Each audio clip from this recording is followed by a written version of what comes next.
Good morning, good morning, good morning mga kagulong. Ito, kain naman tayo. Tinihanda sa akin ni Mrs. No Rice na naman tayo. At ito, bawang ulit. Ito nga pala yung bigay ni Cordap Yanggala. Maraming salamat ma'am.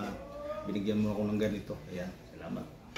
Ito ngayon yung kakainin natin ngayon. Ito yung hinihanda sa amin ni Mrs. na ngayong umaga na pagkain. Pero ako, ito lang gulay na talaga na ito kakainin ko, gulay. Sabi ni Mrs. kailangan pala walang carb talaga. Walang kanin para mano. Kumakain po ako ng kanin pero kalating kanin lang sa bus stop. Yun lang kain ko maghapon. Ito kinilaw na tuna, hipon. Ito na nga yung binigay ni Ma'am Cordap Yanggala. Yan po yung nakakainin namin ngayon. Ito, inuuna ko kasi lagi ang bawang pagkain ko kasi napaka-importante kasi sa akin ang bawang. Mahirap na, baka ma-high blood tayo. Ayan. Nangit masyado. Kaya masabang kong tubig. Mainit siyang masyado yung yung bawang talaga na kaya maganda sa katawan.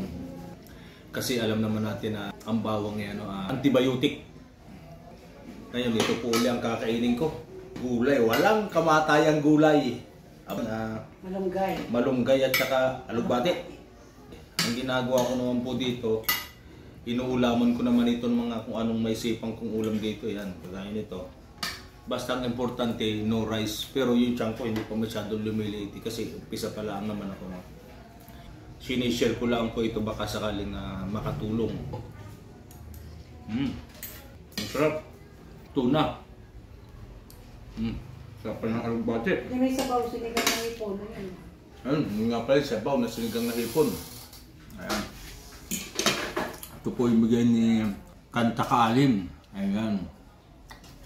Yung Cordap Yanggala. Yan, yan po, bigay niyan. Salamat ma'am sa bigay mong talaba. Yan, paborito ng anak ko din yan. Sige po, kain po tayo. Tara.